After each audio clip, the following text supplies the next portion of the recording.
Hi, everyone, and welcome to the Nine-Sided Circle Sunday Talks, where we have a collective call together and we get to talk about specific topics sometimes.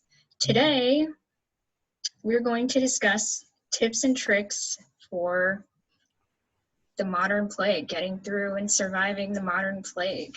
I'm one of your hosts. I'm Noor Kyle, and I'm in Los Angeles, along with your other host, Mushtaq Ali, who is either in the Bay Area or out in the Bisti Badlands, depending on what's going on. Where is that? That is on the Navajo Reservation, up in the northern part, a little bit towards the east. It's kind of there. Yeah, and I know that's a place that's close to your heart and on your mind frequently right now, too. Yeah, they are being hit hard by the plague there, and it's no fun. There are huge distances between everything, but people are forced to congregate together, usually at the chapter houses, because a lot of people do not have potable water. So you throw 2 or 3 55-gallon barrels in the back of your pickup, and you drive out and you hang out at the trading post and such while you're filling up your water, and you pass around the virus. Damn it. Arg. And you can't not do that because you will die of thirst. Perfect storm for them. Yeah. Yep. So before we get started, I just want to speak to those who are going to be watching on YouTube. And if you don't, what? Oh, this camera. Why don't you take that, Mushtaq? What am I taking? YouTube spiel. Our YouTube spiel. Oh, okay. So, welcome YouTube viewers. If you have not subscribed, feel free to right down there. You'll see that subscribe button. Please push that button. And next to it is the bell. Hit the bell. Give us a ding so that you can know when we upload videos, which is basically pretty much every day these days. Yeah. And you know, give us a thumbs up if you like this. Give us a thumbs down if you hate it. Comment. We like comments. And we will get to them. So, yes. That's the spiel. That's the spiel. Thank you, Mushtaq. So, in light of everything that's going on and the fact that this is intended to be a collective conversation tonight, I thought maybe we could start with a little bit of breath practice. This is the breath practice that we teach as our basic one. It's meant to bring about a sense of groundedness and enhance one's ability to be in the moment. And I think right now that really helps us get into a creative mode as opposed to being stuck in panic mode. So, yeah, Mushtaq's going to be guiding us through that. Okay, we're going to use some tones to keep everybody synchronized. And it's going to sound like this. That's your inhale. Pause, exhale. This is your long exhale. This is your hold, the pause at the end of the exhale. You're not holding your breath, you're pausing at the end of the exhale. And then you relax and let the air come in again.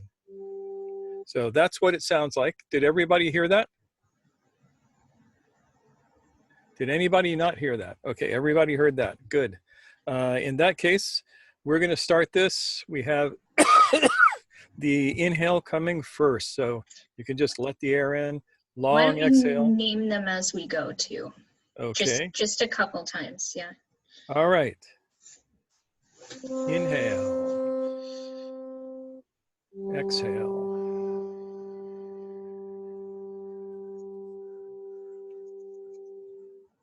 Pause. Inhale. Exhale.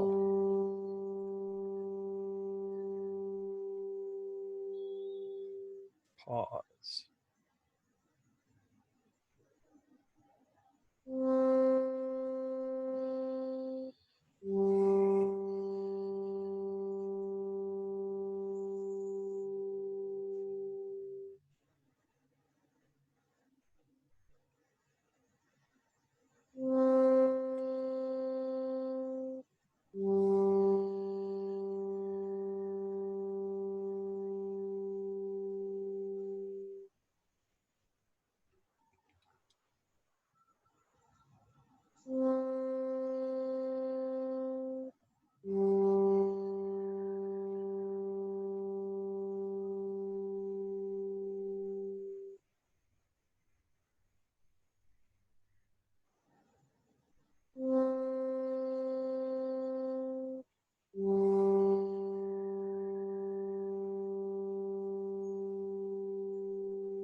and that's good. For those of you who don't know this, this is a rather, stop that. This is a nice app that is, what do they call it? Is it Paced Breath? Is that the one? Yeah, this is the Paced Breath. There's a couple of good apps for timing your breathing out there. Yeah, this is Paced Breath, and the other one that I like is called Breathe. And I recommend both of them. They're free. You can download them at least on Android. And why don't you have Android if you have an iPhone? iPhones are totalitarian devices to control every part of your life. Oh boy. Flush yours down the toilet. Get an Android. I mean, Google's after them, trying to catch up. So. Yep. Mustaqim, welcome. Hi. Yeah, we were just doing a quick group breath practice together. So it's one that you've been taught already, the basic one, and we were just doing that so we could all kind of come to a shared place of chill, you know, ideally. And Dr. Bill's here. Oh my Awesome. God.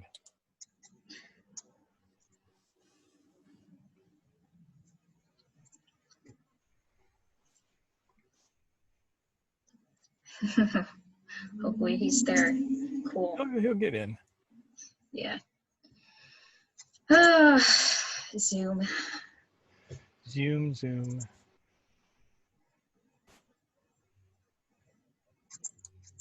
Dr. Bill.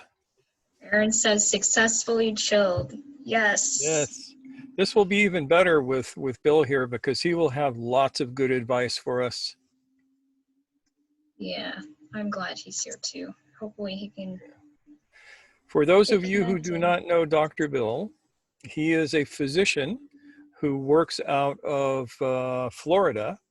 He has more awards and certifications than you can shake a longsword at.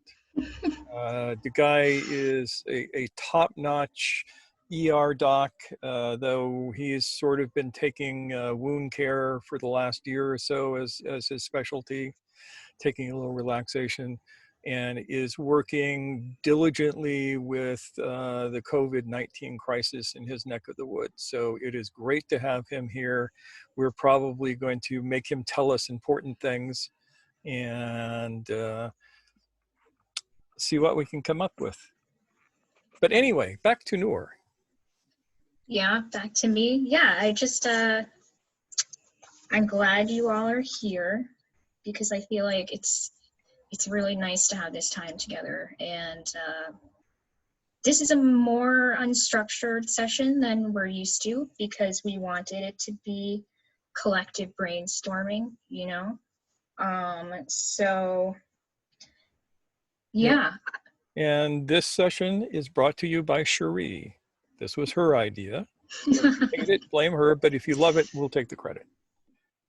Yeah, so thanks for that, Cherie. Dr. Bill, how are you?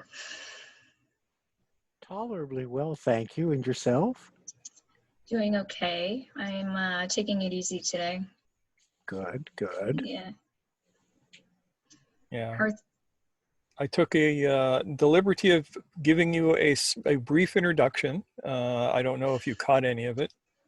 Enough that the ears are only staying on my head because they're held in place, because otherwise I would blush too much.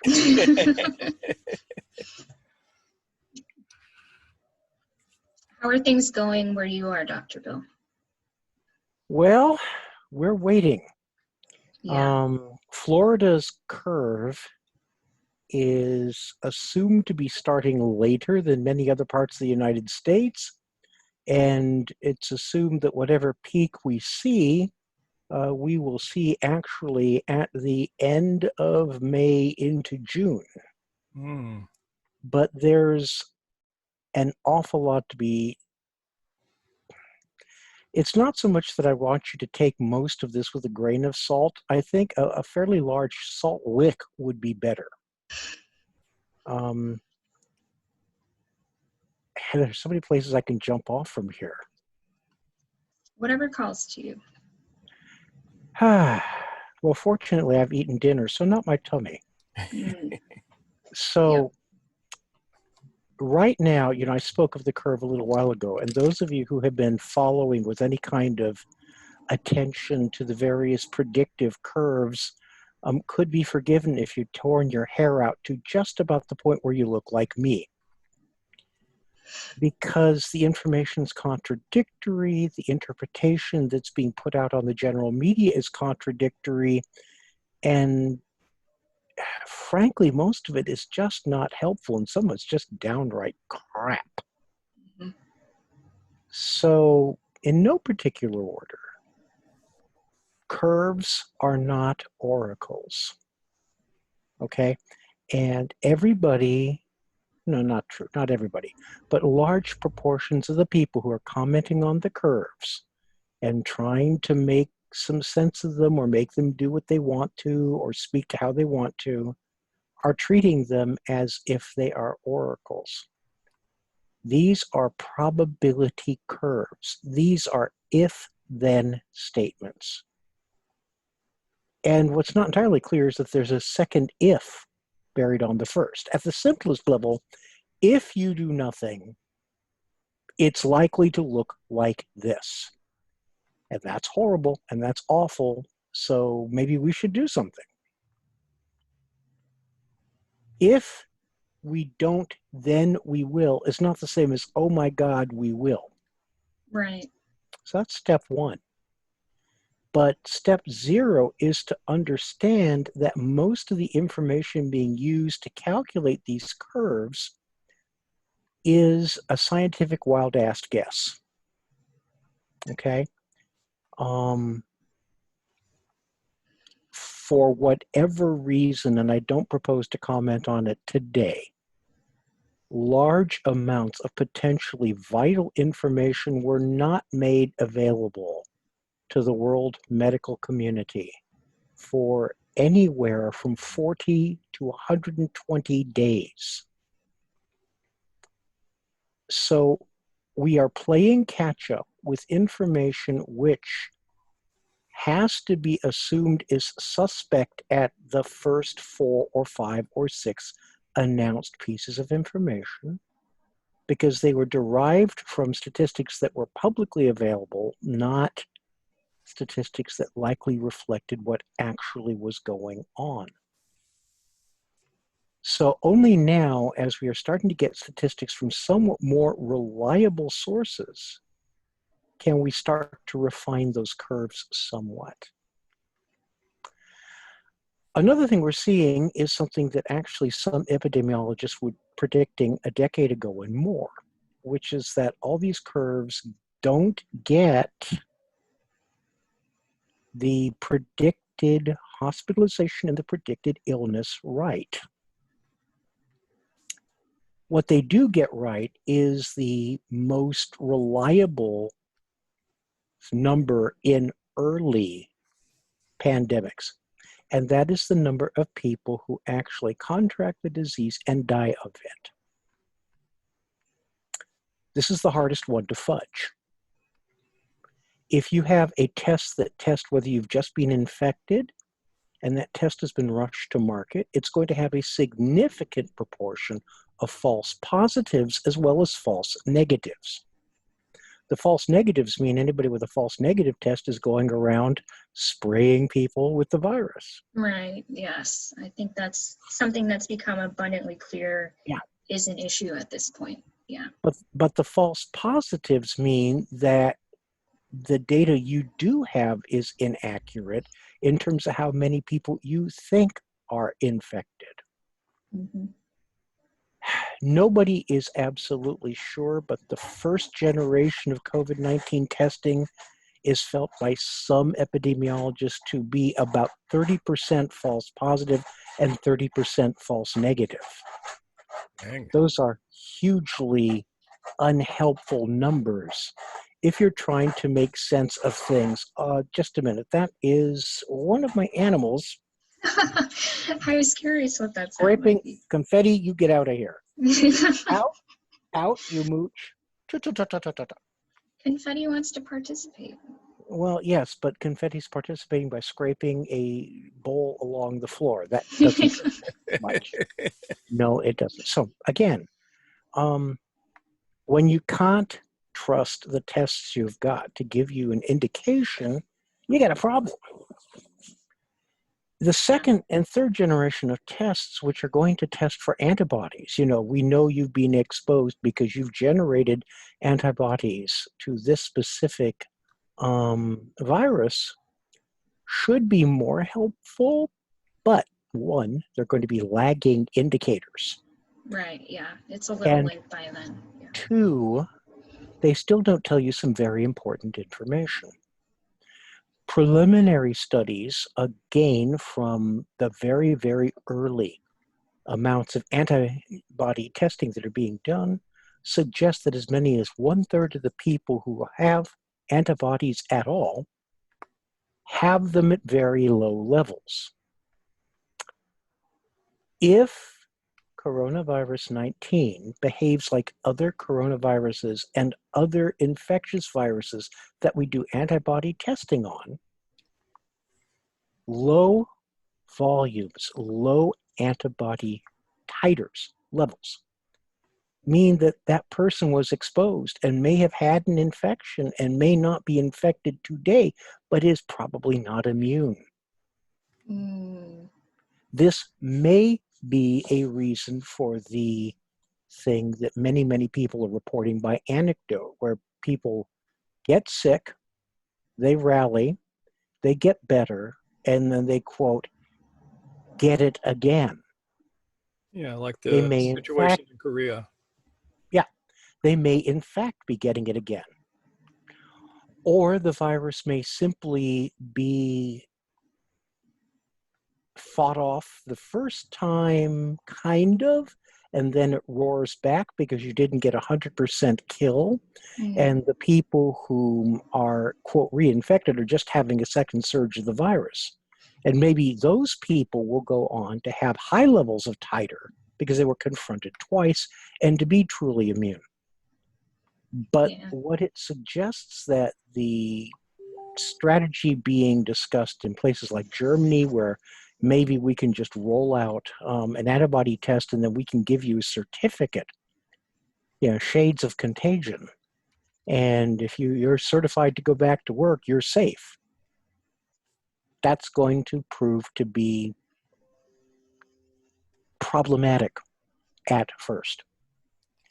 This virus is a novel virus. It is behaving in relatively novel ways. Now, they're not unheard of. This is not like some extraordinary magic event, which nobody ever had before. Yeah. It's the combination of its infectious nature, its ability to infect asymptomatically, the slow period of time between incubation, infectiousness, and then symptoms, coupled with a higher than average lethality rate. There's a lot of speculation, the lethality rate isn't that high because, wow, if 10 times as many people are infected as we think, then the lethality rate is actually that much less. I have to tell you, as a physician who is in an emergency medicine group, whose colleagues are in the emergency departments, I'm very frustrated with that statement because it ignores something. Objectively, the number of deaths in C19 are higher per day by as much as a factor of 10 as they have ever been in a influenza epidemic, at least in my living memory as an ER puke. Okay? Influenza pandemics caused a fair amount of bed demand, but we never had to worry about running out of ventilators. Influenza pandemics did not cause us to have to do mass burials in New York because we were more bodies than the undertakers could keep up with. Even if it does turn out that the novel coronavirus, C19, isn't as lethal as it could have been. People who are arguing it's just a bad flu are ignoring the daily toll it is taking on the healthcare practitioners, on the nurses, on the doctors, on the hospitals, day in, day out, which was always the point of the curve in the first place. All right, let me be clear about that. The curve doesn't mean you're not going to get it. This is going to work its way through the environment, and people are going to be infected, if not in the first pulse, then in the second, then in the third, as people get out and about and move around and start to talk to each other because they think the worst of it is over. The whole point of the curve was to make sure that we never had enough infections per day to overload the beds, the ICUs, and the ventilators. That's all the curve has ever been for. That's very good thing. I mean, that's a very important thing, because if you can't get into an ICU and you need it, you're in a bad way, whether that's COVID-19 or a stroke or a heart attack. That's not a good day for you. So let me ask you a question. Sure. And let me put this out to everybody here, because we want this to be a conversation, and we have the opportunity to pick Dr. Bill's mind. But we, as non-medical people and civilians, what are some of the things that you recommend that we can do to keep safe first and keep sane second? You're asking me about staying sane. Yes, I figured do you even sword? Okay, so safe first. It is now abundantly clear that the strategy of using just conventional cloth masks doesn't necessarily protect you from them. But what it does do, if you are asymptomatically infected, it protects them from you somewhat. Perhaps as much as a 50% reduction in transmission. That seems worth it. Yeah, nothing to sneeze at, for sure. Yeah. Well, keep your sneeze inside your mask, right? This is, to borrow from I'm blanking on it. Root cause analysis, where you look at how a bad thing happened and you look, what are the root causes? Where did the processes fail? Root cause analysis teaches us the Swiss cheese theory of decreasing bad outcomes. If a bad outcome is a pebble dropped through Swiss cheese, it can only go through the Swiss cheese if it finds all the holes have been aligned to allow it to fall through. So if you add one more layer, or you think of it like a marble game at a parlor, you have 4 trays, there are holes. The only way the marble gets through is if it finds a place where all 4 holes allow it to fall through. So what do? You put a 5th line in there. You put a 5th tray in there, and that extra tray stops some of the events, not all of the events, but it stops it in mid-process. For quite some time, I think some degree of prudence in getting close to people who are not in your immediate living circle, some degree of prudence is going to be smart. Maintaining that 6 feet rule as much as you practically can is going to be smart. Even when places start to reopen, choosing to walk slightly differently, adding this to your situational awareness for those of you who are martial artists, not going places where there are going to be big flipping crowds, choosing whether or not to go to a restaurant.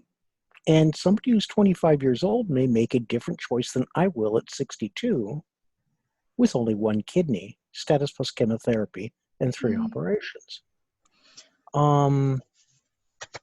Masks help. Distance helps. This is going to be a series of small cumulative steps. Washing your hands helps. Because right now, just looking at the screen, some of you have turned off your cameras. Yes, but many of us are doing the old hand on the face thing. I have 3 of you in my ambit who are doing the hand to the face right now. Okay? Zainab's like, oof, called out. I'm not too worried. I've washed my hands about a dozen times today, and I haven't been out of the house. Yeah, I do not name names here. I'm just pointing out that this is very possibly a primate level communication response. Humans use tremendous amounts of facial effort and facial expression to communicate. And it is very likely at some dim level that this is in a way talking to yourself. That's an interesting thought. Okay? And people have a hard enough time shutting down the discourse just with the voices in their head. Now you're going to ask them to be awake enough to pay attention to the sub-discoursive discussion? Not so much. So washing the hands frequently and often becomes a really very important part of this strategy. There is not going to be a silver bullet for conservatively 9 months. If we get really, really, really lucky, and one of the first generation vaccines that's out there does the job at, right now, given the impact around the world, I would settle for a 60% rate. Because 60% of the people who are immunized are immune at that point. That's not a spectacular figure, but again, coupled with masks, coupled with maintaining a prudent distance, coupled with hand washing early and often, that's another big step. That's another big step. It is entirely plausible, given the state of viral research, that we will have a good vaccine before we have a good cure. That seems to usually be the case. Well, viruses are tough. Viruses start being tough at a philosophical level. Yep. Are they alive? And it just goes downhill from there. So one of the things that I have been thinking about, and Noor and I have been talking about, is the changes in style that we can help implement right now. The other day we were looking at the virtues of the Tunisian veil, which I have to tell you is one of the most exquisite bits of face covering that you've ever seen. And I'm beginning to see that this might become a trend in America. Tunisian veils for women and Tuareg turbans for men.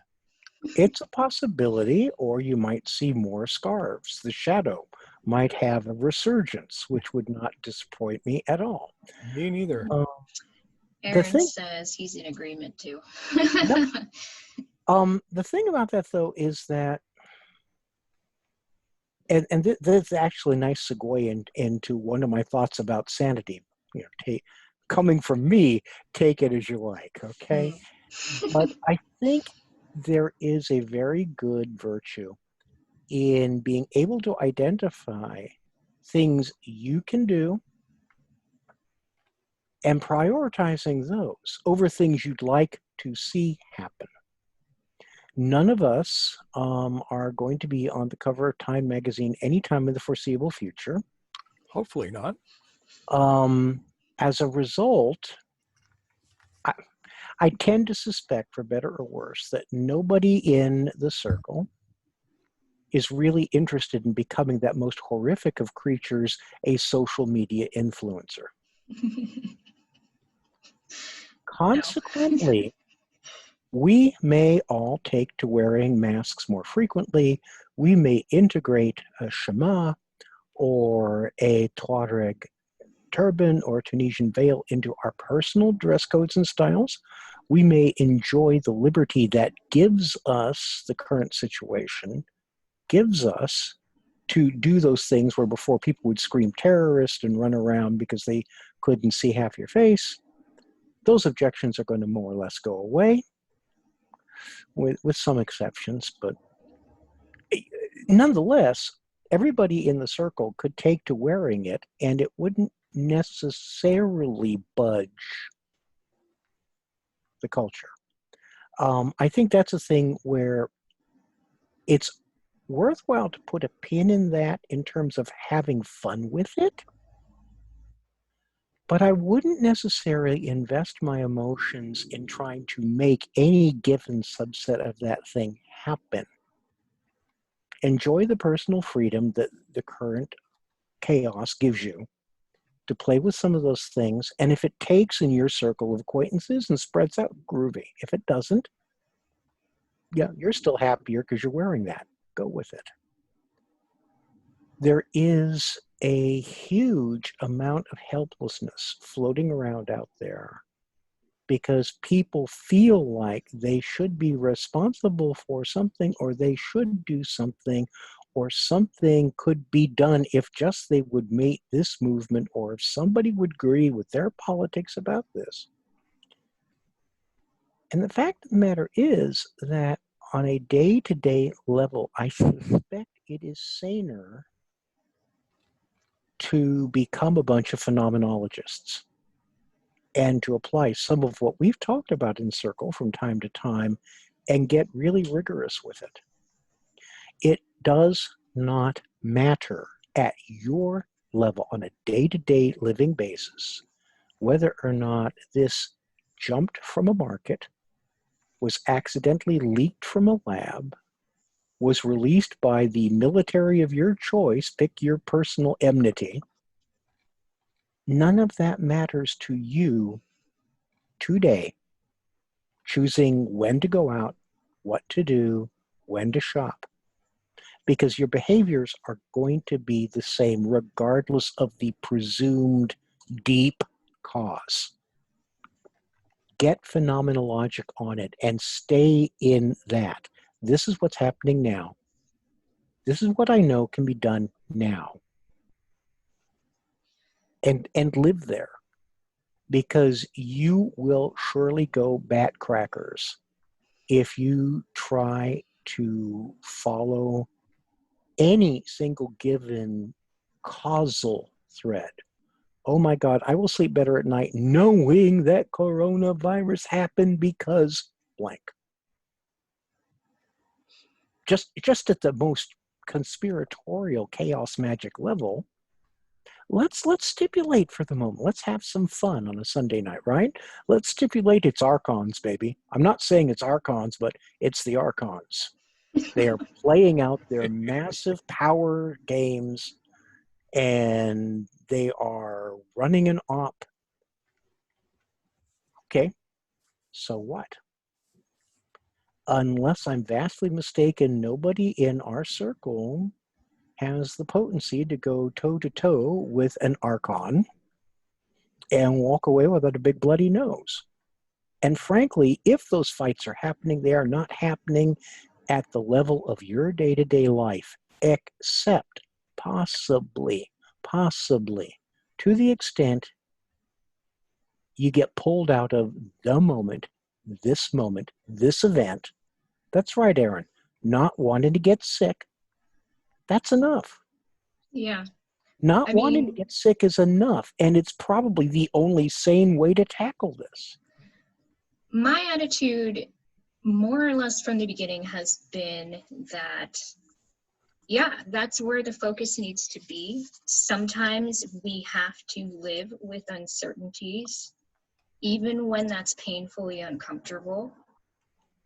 And that's not necessarily a choice we have right now. Coming to grips with that, making peace with that, and then doing what we need to do to stay well and keep our loved ones well.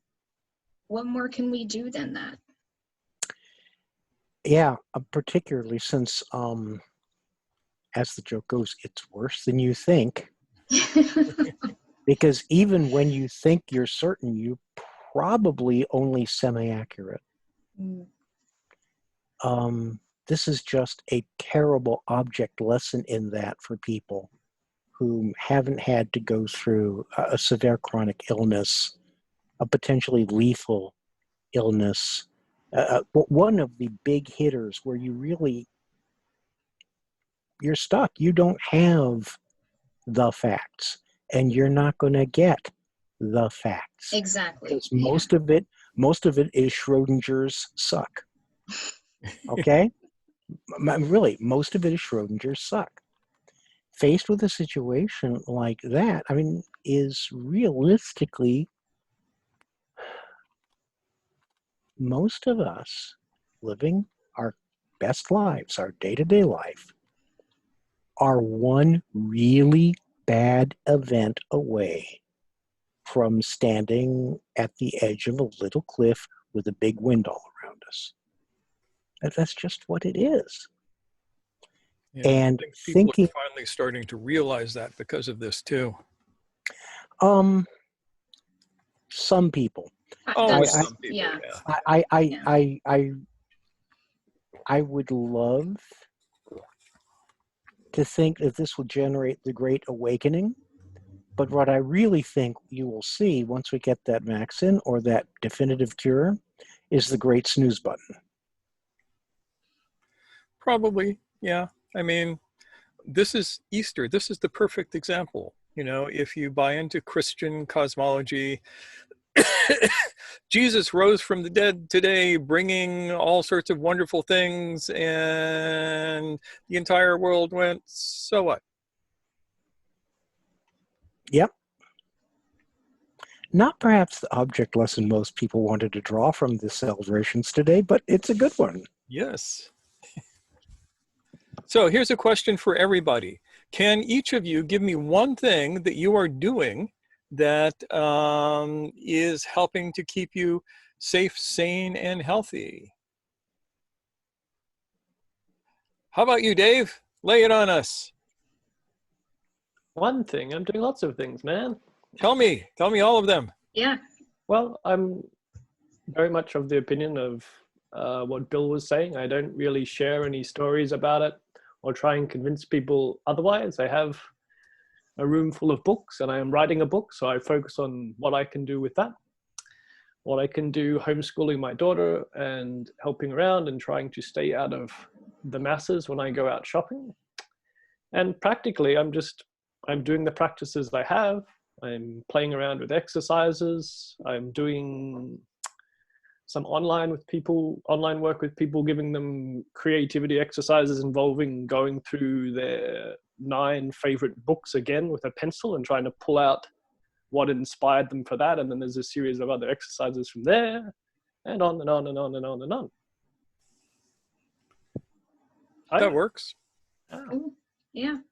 That's Yeah, good I stuff. myself am treating this as if it were a Sufi retreat. I have my monk cell here, and I am making a point of meditating every day, of properly isolating myself, of being strict in my diet, more or less, with the occasional Ben and Jerry's scoop thrown in here and there, but not too often, just for sanity's sake. And I am looking to come out of this enlightened in this lifetime, or at least with some more better jokes. Zoha, what are you doing? Compared to before, I'm cooking more often and spending more time trying different things in the kitchen, which I haven't done for a very long time. Good. Are you cooking yummy Persian dishes? Trying to infuse them with more non-meat options, just because, to see what happens. Mm-hmm. Yeah. Yeah, but definitely throwing turmeric and saffron here and there. Yum.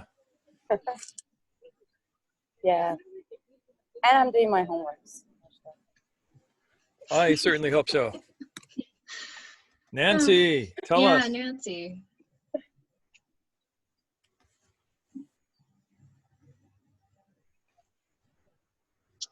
Yeah, you got muted somehow. There you I go. did it. I did it. But anyway, okay, let me see. I'm not going out as much.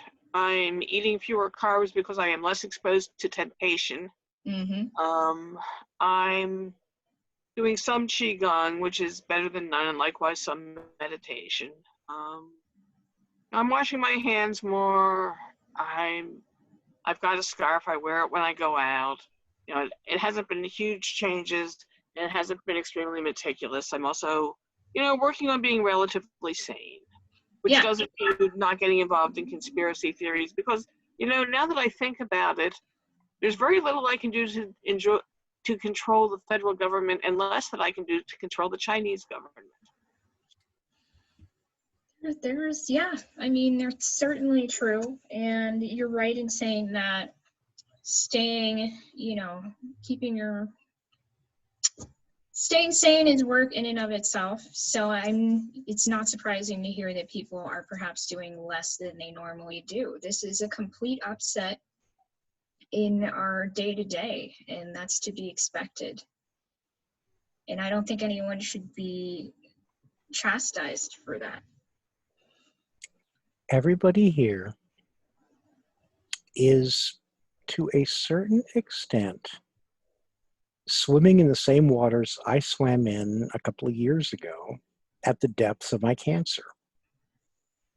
You've got stuff to do, and just being here takes more of those resources, more of those spoons, if you like spoon theory. Yes, I was just going to say that sounds like spoon theory. It is, okay? It takes significantly more resources to just do the thing of the day. And that's okay. I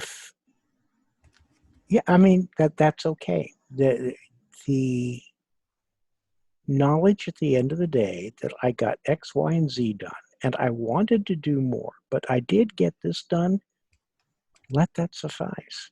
And if you say, I really need to do something, okay, move that to the head of the line, and maybe some other things will just have to go by the wayside tomorrow. Yeah. Just a sad, sad thing if you beat yourself up thinking that you have to be some kind of super heroic demigod, when in fact you're hip deep in Schrodinger's suck. And no matter how much of the work you do, you have to do more work just to stay more or less on center, on point. And that's okay too. Yes, it is. Thank you for sharing that, Dr. Bill, because yeah, I mean, this is like a stretched out traumatic experience as opposed to something more condensed. And yet it's a huge trauma for all of us. So it's just going on and on and on. And I think we deserve credit for doing things like being here today in the midst of all that. So if this has to go on your list of things that you accomplished today, I support that 100%. Absolutely. Yeah. And do remember that post-traumatic stress is a real thing. And I think that we're going to be seeing a whole lot of it in the not too distant future. Yeah, I mean, mental illness is going to be the second pandemic that follows after this. It's just trailing right along with the rest of what's going on, and we have that in mind as we talk to you right now. We are trying to get through that ourselves too. So whoever's experiencing feelings of being depressed, hopeless, frustrated, completely numb, honestly, I've felt all those things already in the past 6 to 8 weeks. So I'm with you. The past 6 to 8 hours. Yeah, exactly. Yes. And I also want to touch on some of the comments we're getting. We have a new person here, Joe Go, and I'm not sure if this is someone who may be acquainted with. She's a friend of Cherie's who invited her in. That's wonderful. Thank you so much for being here. And I just want to read your comment. Yeah, good to see you. Joe says training, chatting to people on video, hanging out with her good neighbor. Sorry, I don't know what pronouns you use. I should have asked, but you know, hanging out with their neighbor, seeing their family, baking, reading, going out for walks and cycling. Those are all excellent ways to get your blood flowing and get outside and also be safe too. And Nancy says, I've seen a claim that PTSD is made much more likely by immobilization. Say more about that, Nancy. Okay, just that usually what I've seen is about being in a bad situation and being physically immobilized. But it seems to me that the relative lack of movement and anything that people can do is going to have a slower, smaller effect. But there's an awful lot of it, and it's just making things worse. Yeah, I mean, I've experienced a bit of that in that I live in a fairly urban environment, and there are people anywhere I might want to go. I don't have a backyard to retreat to. I refuse basically to take public transportation. Lyft and Uber don't feel safe to me. So I've definitely had to make the most of where I'm at. And that at times has been a challenge. I'm doing okay. I have what I need. I live close to grocery stores if I have to walk there. But I really feel for people who are even more isolated and stuck in place than that. Yeah. Right now, I don't go off the property more than once a week, and I do it really early in the morning, 6 to 7 a.m. when hardly anybody else is out because nobody's going to work. And it's like living in a ghost town. Yeah. Fortunately, I like ghost towns. So that works for you. Yeah. I just want to see, I want to touch in with everyone else who hasn't had the chance to speak yet. Yeah, we want your ideas. We want your thoughts. Yeah. Mr. Keem, what have you been up to stay grounded? What have you been doing to pass the time?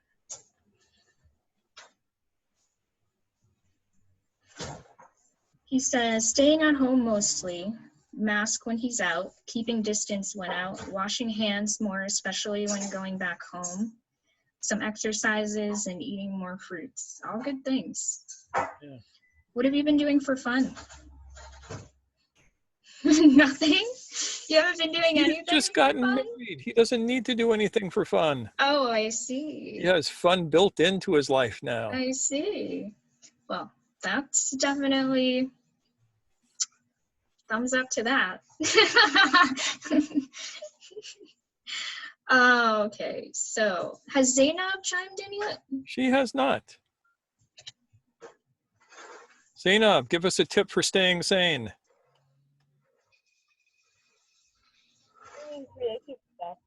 I've been actually working on my sketches, improving some of the art skills.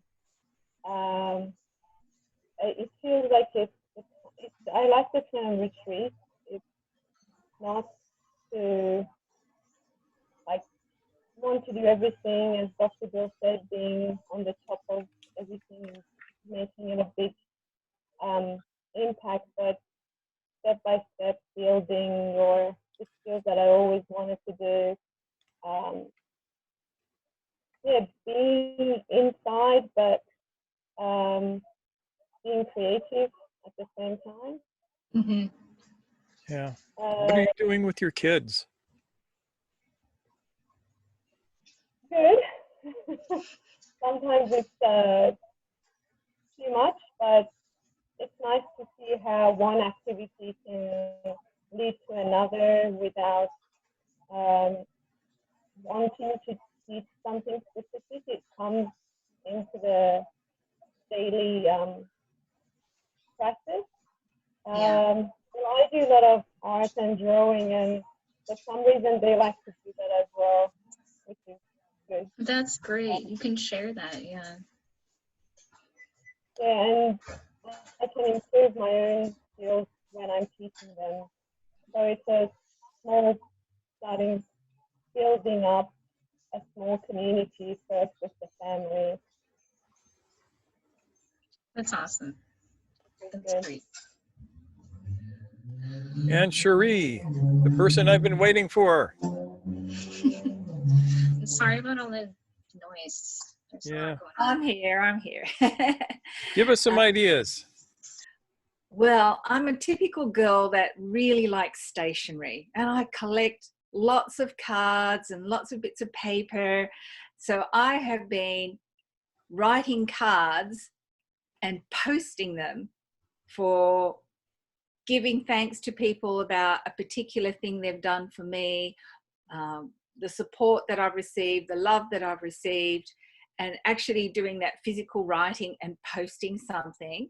I've actually started to whittle down my collection, which has been waiting for me to use up. And I think that's a really cool thing, because it's kind of fun. If you're all in isolation and I can't touch you, it's really nice to get some snail mail.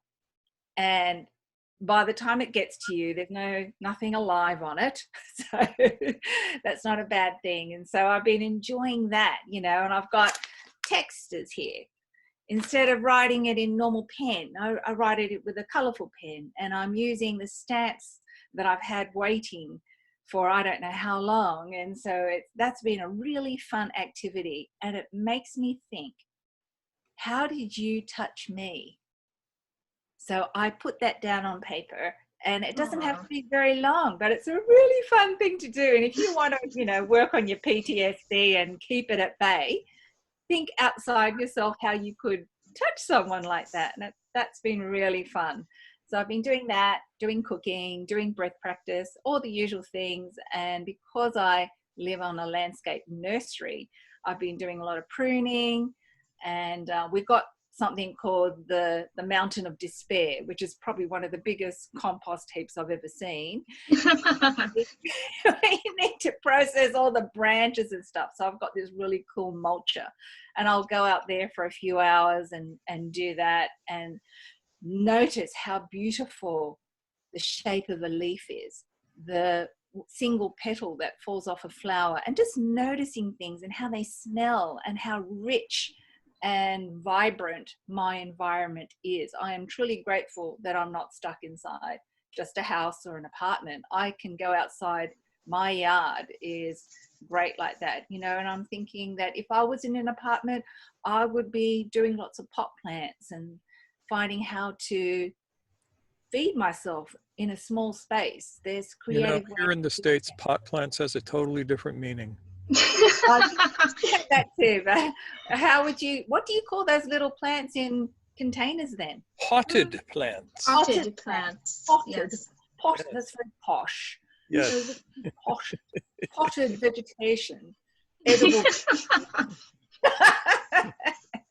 So doing that, so that's what I'm up to.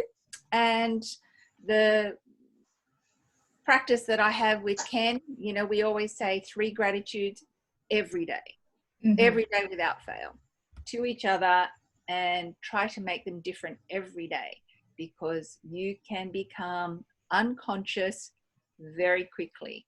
So to stay conscious and aware, what are the things we notice? What are the things that affect us and bring us joy? And if you can be that vibration that brings joy to other people just by your practices and connecting, it's so cool. I really enjoy it. I've really enjoyed this intentional retreat. Awesome. Yeah. Thank you And so how about much. you, Miss Noor? Well, I don't even think we heard from Erin yet. Have we heard from Erin? Have we heard from Erin? Erin, let's hear from Erin. Come on, Erin. It's going to need a moment to type, I'm sure.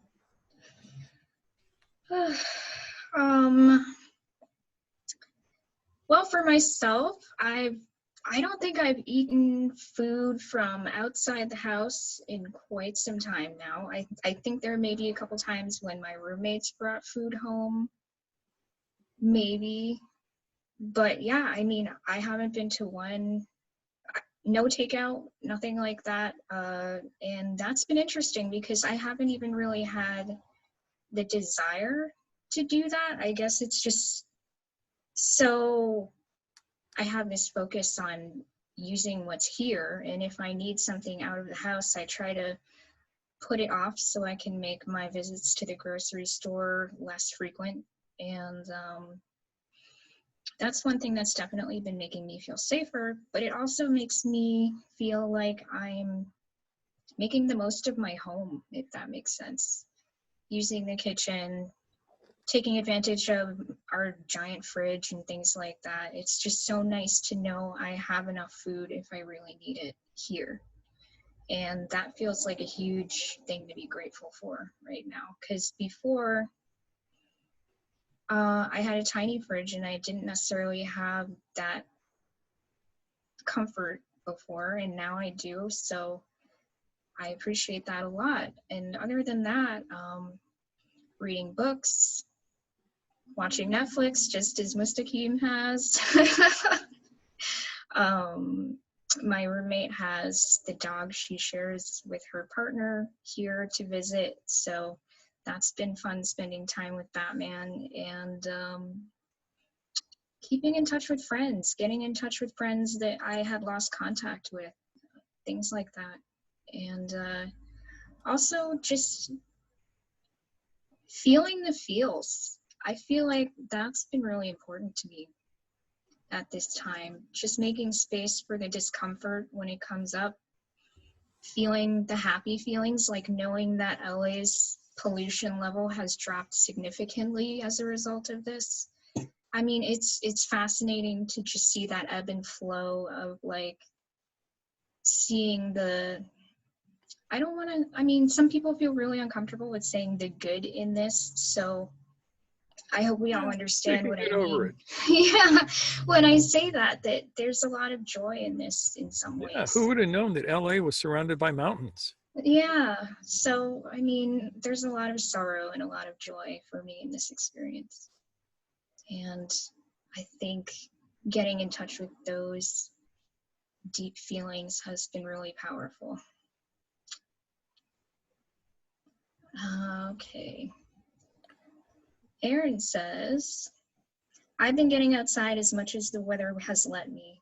I have a mace and some clubs that I just practice and play with, trying to have fun and enjoy the sun. I'm getting stronger, so it feels good. That's awesome. That is awesome. Yeah, it's nothing like having a yard full of clubs and a mace. I do that very same thing myself. Get out there every couple of days, swing my clubs, fling my mace around. Yeah. So back to you, Dr. Bill. More thoughts. Oh, Dave says, what? That's for Aaron, yeah, okay. Okay. Fun. Yeah, go for it, Bill.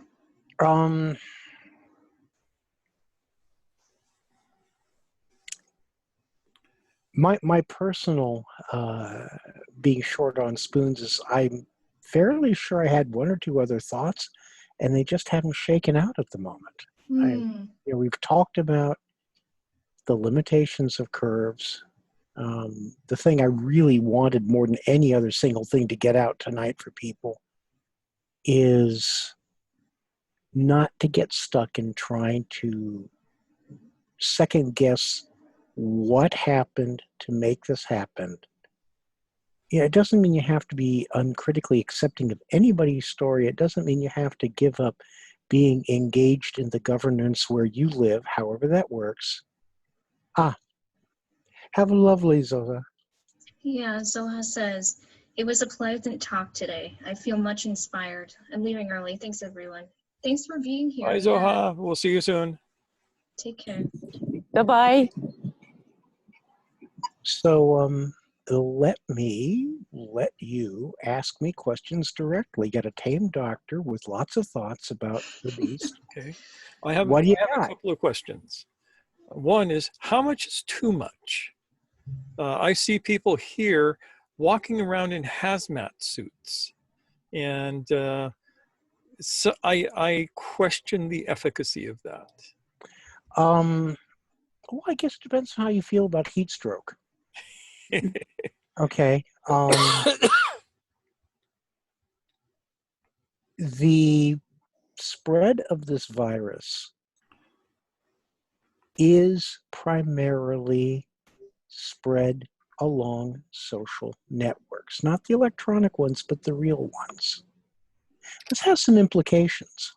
And one of them is that it is theoretically possible to get COVID-19 from surface contact.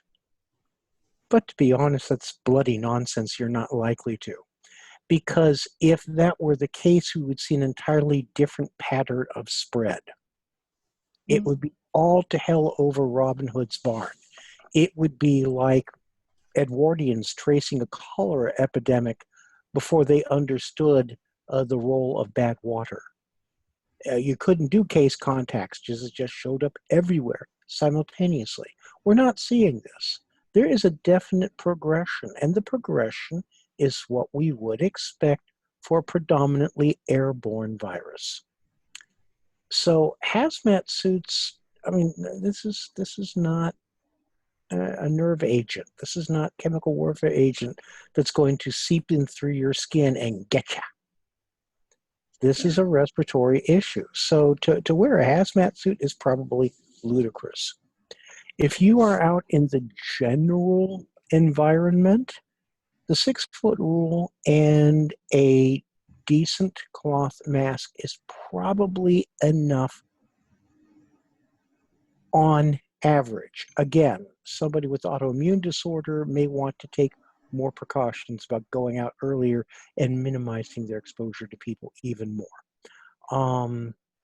In a perfect world, we would be able to just print out N95 masks, make sure they fit, which is its own thing. If it doesn't fit, it doesn't give you N95 protection. Right. And everybody would have it, and there wouldn't have been a shortage. I am personally very frustrated about the way that, just as with what the curve is good for, the preliminary earliest commentary on, well, don't wear a mask, don't wear a mask. If somebody had said in a straightforward fashion, look, we need to direct these masks to the places where people are most likely to contact sick people, that's in hospitals, in emergency departments, in A&E, in casualty receiving. For God's sake, if you're not in any of those places, would you give us a break and not buy it? That So might have been better, but you feel that would have been better? I have a strong preference for telling people the truth as best you understand it, rather than trying to shade the facts. And, oh, if we tell people it won't work, the masks will be available. Some people in various public health organizations around the world have pretty much fessed up that their initial commentary on homemade and cloth masks was based on that. Some people were saying, oh, don't bother with cloth masks at all, because they have forgotten the ancient wisdom of our elders, that the perfect is the enemy of the good. You know, you got no mask, or you got a mask that stops 30% incoming and 50% outgoing. Choose wisely. This is part of the, I can understand. It's almost a Gnostic sort of a drive. If I understand everything, I can tell you what to do and I'll get it right because I understand the secret inner workings. And the problem is nobody knows bupkis about the secret inner workings of this particular virus, and we won't for a few months. It's going to take a lot more sick people, a lot more observation, a lot more big data crunching. Yeah. So I want to touch back on something you said before about the virus being airborne. At this point, that can be a bit confusing for people. What do you mean when you say it? Okay, so here is the wall, in front of which I do telemedicine twice a week.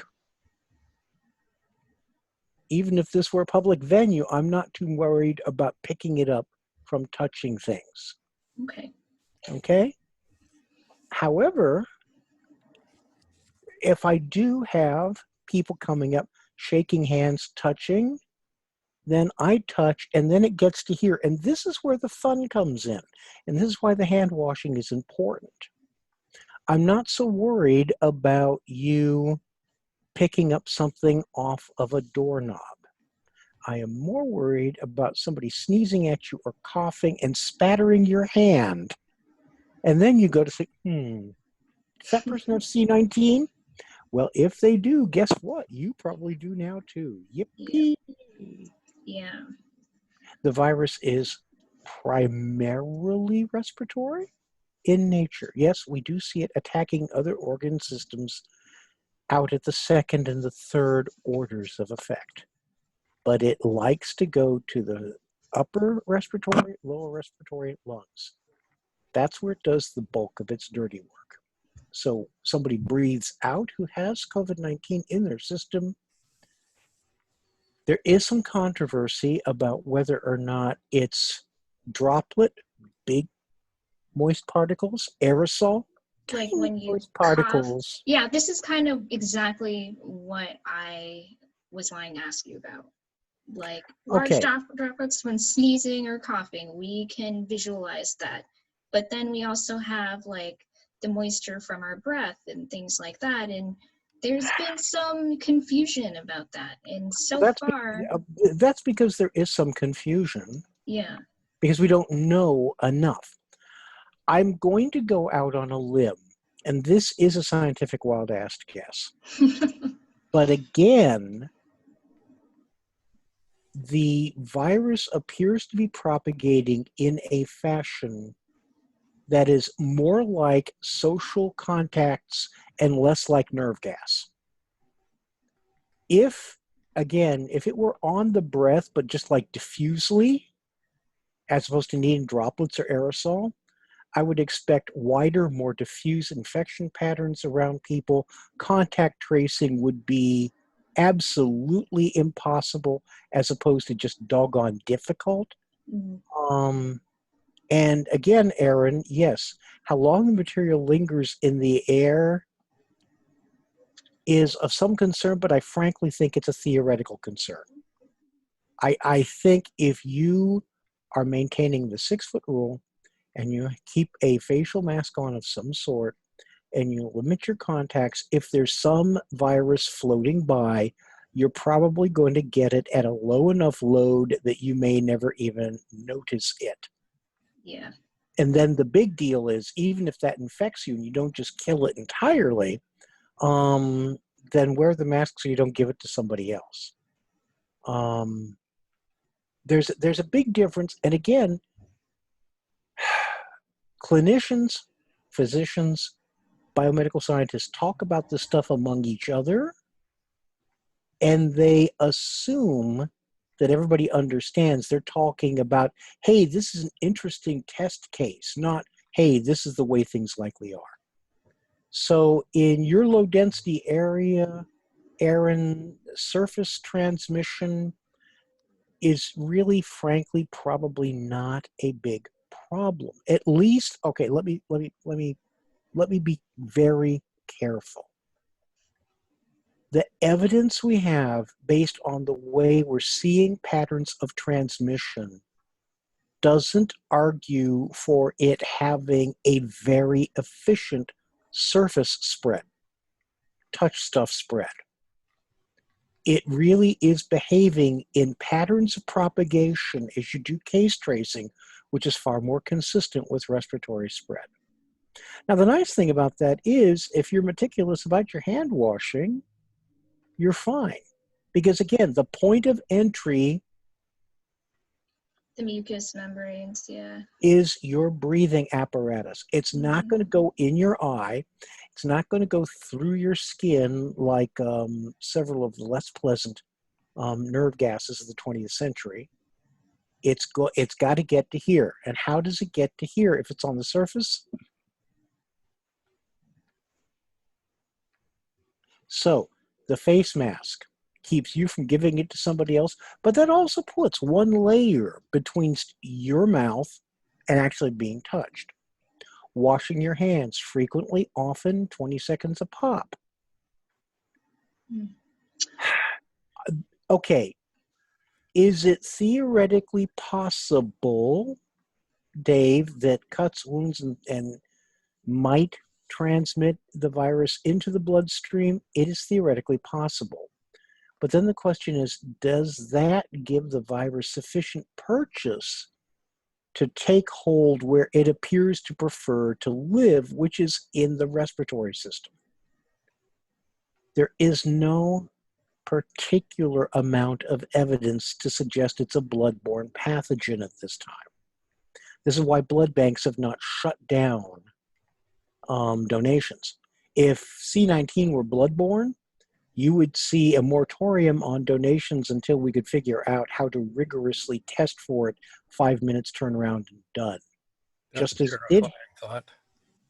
Well, those of us who were in healthcare when HIV disease was called GRID, yeah, when we lived through that, it was a terrifying thought. Yeah.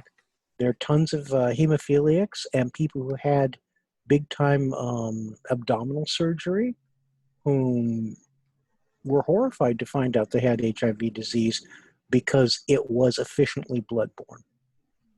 This disease does not appear today to propagate efficiently in that fashion. I never say never. I never say always. But if you look at the epidemiology we do have, not so much the testing results, because again, I'm agnostic about the tests we've got, but doing the footwork on the ground. This case, and there are these many cases around it, the propagation patterns when you do contact tracing and interviewing across the world suggest this is overwhelmingly a respiratory virus, not a bloodborne pathogen. That's good to know. Yeah. Well, you know, watch this space for further developments because it Of keeps course. changing. But Yeah. that's today's best skinny. Right. Yeah.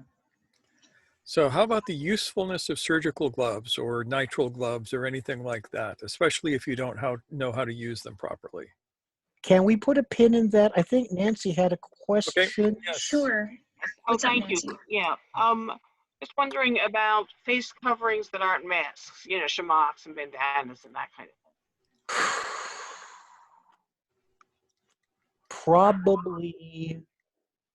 Probably less than 15 to 20% effective protecting them from you. Probably virtually no protection of you against them. Again, it's another layer, though, if it's on your hands and you're being thoughtful.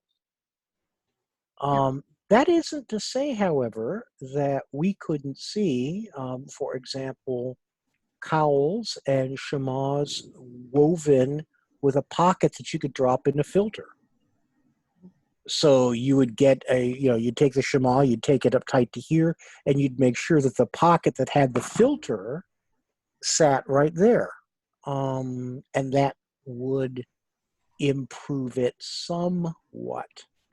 In general, if it comes down to here and stays in close association, it is probably a better protective solution than something that hangs loose and allows Congress up and under. Yeah, I've been experimenting using bandanas and shop towels, which are almost, they're low quality filters, but I think the combination gives you a little bit more likelihood of not getting something through in one direction or the other if you fold it right. Yeah. And again, if it keeps me, Mr. Kim, have a lovely. Yeah, take We'll care. see I'm you. glad you were here. Thank you. Yeah.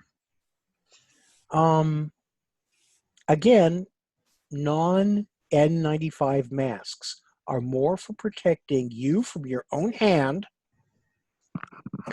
and them from you if you're asymptomatic. So once you kind of have that schema in place, doing experiments with bandanas and shop towels, doing double layer working on that sort of a thing makes sense, because what you're trying to trap is outbound. Yes. So again, that's what that is for. And if you go into it from that standpoint, okay, that works. So back to gloves. Yeah, Yeah, I asked this because I was watching some dude in the store, got out, took off his gloves in a way that would have got my charge nurse chasing me around the hospital with something heavy to beat me with. in the general environment, okay? In the general layperson's environment, I don't think there is likely to be any benefit to general gloves that 20 seconds of hand washing wouldn't give you. And in fact, if you grab your glove like on the outer surface Yep. and snap it off, aerosolizing anything on it, Oh no. you know, why not just lick the glove a few times beforehand and just, you know, go whole hog. The removal of gloves removal of gloves, to do it in such a way that you're not sending fomites all over Robin Hood's barn, is tricky, okay? It is not a thing that most people master from taking off gloves when they were washing the kitchen sink or the bathroom. And honestly, again, this is not very likely to be a contact pathogen any more than it is a bloodborne pathogen. This is an overwhelmingly respiratory bug. So for the layperson, I confess I just don't see it, particularly since it's more likely to make you an aerosol when you take it off than not. Wash the hands. That I'll ride for. Now, I can see one. I will step back a little bit. If you're just buying over-the-counter gloves, which are not in horrible supply right now, if you go, oh my God, my hand is blue, I can't touch myself. Mm-hmm. Okay, all right, maybe that has some benefit. But for that, you're better off probably, and you're less likely to spatter other people and yourself with a cloth mask. Yep. All right. Any last questions from anybody? You have Any the rare thoughts? opportunity of actually being able to ask somebody with some expertise about these things. So go to town. Whose head has not disappeared up its own arse. So, I mean, yeah, that's that helps.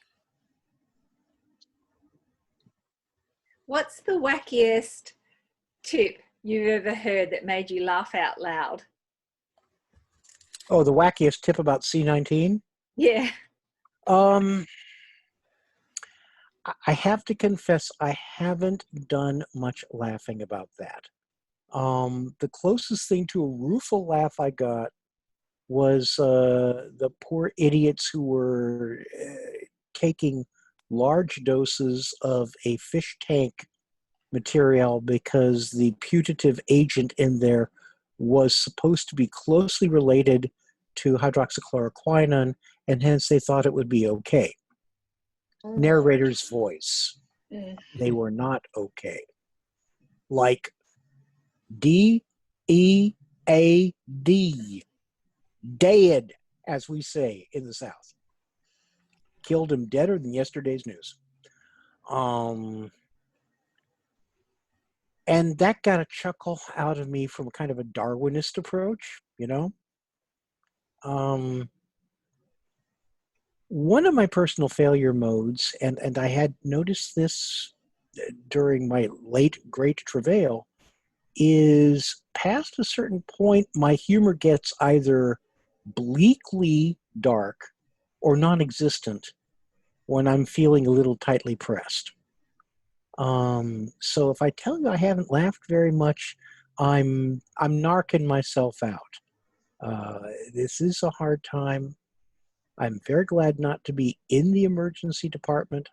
I'm very aware of the fact that if things go badly in our region, I could get seconded to an emergency department once 20 or 25% of my colleagues get sent home because they're infected. If it goes badly, that could happen. But not today. Not today. Let's hope not. Yeah. So, Again, phenomenologically, not today. Mm-hmm. Even to say, I hope not. And again, your mileage may vary. Objects in the mirror, closer they appear. I am not enlightened, despite having the blue of a perfect blue master. Thank you, Norm Spinrad. But for me, if I say, oh, I hope, that's still putting me up and out there. I want to live, hopefully, positively, but I don't want to spend it hoping. It's a very delicate balance.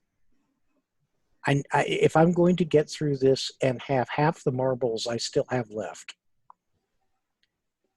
I have a much better likelihood of doing it by staying as phenomenological as I can. Makes perfect sense, yeah.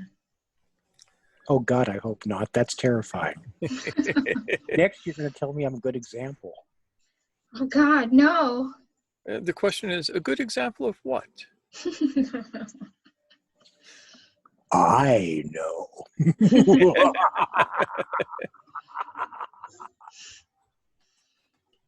So what were you going to say, Mushtaq? I heard I was you. going to say, give us a cheery thought for the end of this. Me? Yeah, you. Me? Yeah. Oh Lord.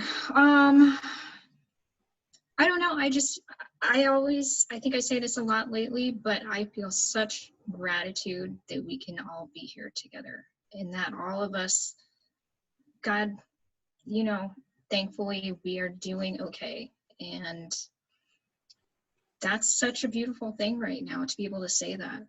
I feel really grateful. And yeah, I'm just looking at all of you and I almost got teary just now because it gives me comfort, and I hope that this space can be a comfort to all of you as well.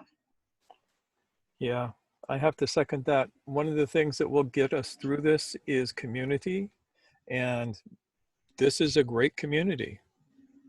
Spread all over the world, in every time zone. We don't have anybody in Antarctica yet, but soon. Yeah, Aaron says the circle is strong, and yes.